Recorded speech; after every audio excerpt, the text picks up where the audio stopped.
Ipagpapatuloy ng House Committee on Justice sa Miyerkules ang pagdinig sa mga impeachment complaint laban kay Vice President Sara Duterte. At ipinababalik naman ng Commission on Audit ang 375 million pesos na confidential funds na ginamit umano ng Office of the Vice President. Saksi, si Tina Panganiban Perez. Ito ang kopya ng Notice of Disallowance ng Commission on Audit na nag-uutos kay Vice President Sara Duterte at tatlong iba pa na isauli ang 375 million pesos na confidential funds na ginamit ng OVP noong unang tatlong quarters ng taong 2023.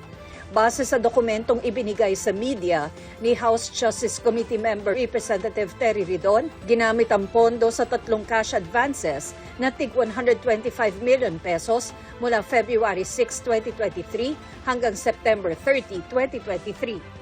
Ilang bagay ang ipinunto ng COA Intelligence and Confidential Funds Audit Office sa Notice of Disallowance. Una rito, labag daw sa joint circular ng komisyon ang utos daw ni Vice President Duterte na ibigay ang mga cash advance para sa confidential expenses kay dating Vice President Security and Protection Group Head, Colonel Raymond Dante Lachica. Sa naturang joint circular, nakasaad na hindi pwedeng ilipat ang accountability ng cash advance sa ibang tao. Pinuna rin na sa pagbabayad ng 62 million pesos na reward, hindi raw nagsumite ng supporting documents para patunayan ang tagumpay ng information gathering at surveillance activities. Pinunto rin sa pagbili ng 199 million pesos na supplies at ayudang gamot at pagkain, acknowledgement receipts lang ang isinumite ng OVP. Para raw matiyak ang validity ng mga ito, dapat daw magsumite ng official receipts o sales invoices.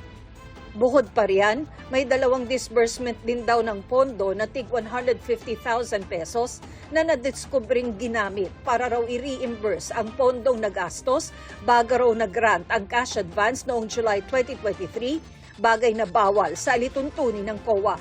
Ang nakikita ho natin dito talagang ito po ay pattern ng confidential funds misuse. No? Halos pare-pareho lang po yung pong batayan kung bakit po nagkaroon ng ND under yung pong 2022 confidential funds at ito pong pangalawang ND relating to 2023 confidential funds. No? If they weren't able to justify it the first time, I'm quite certain they won't able to justify it the second time.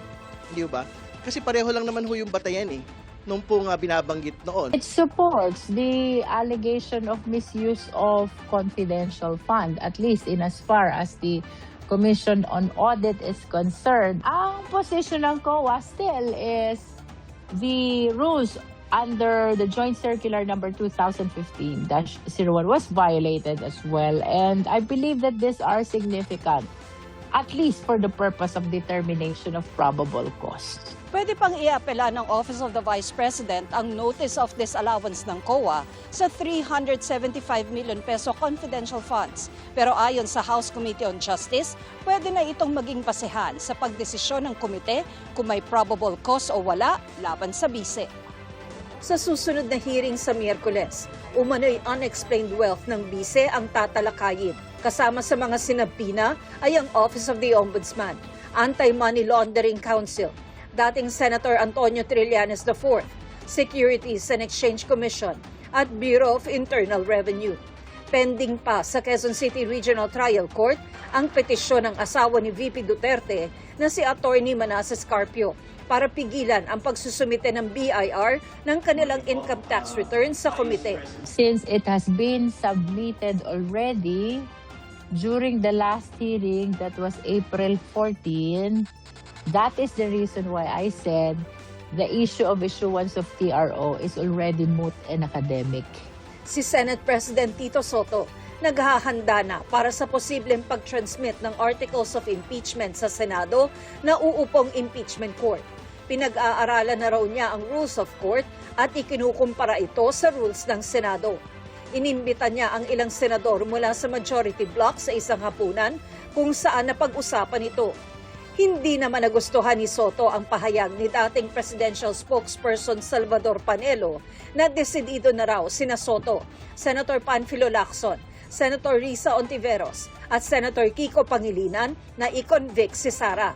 Tanong ni Soto, May crystal ball daw ba si Panelo?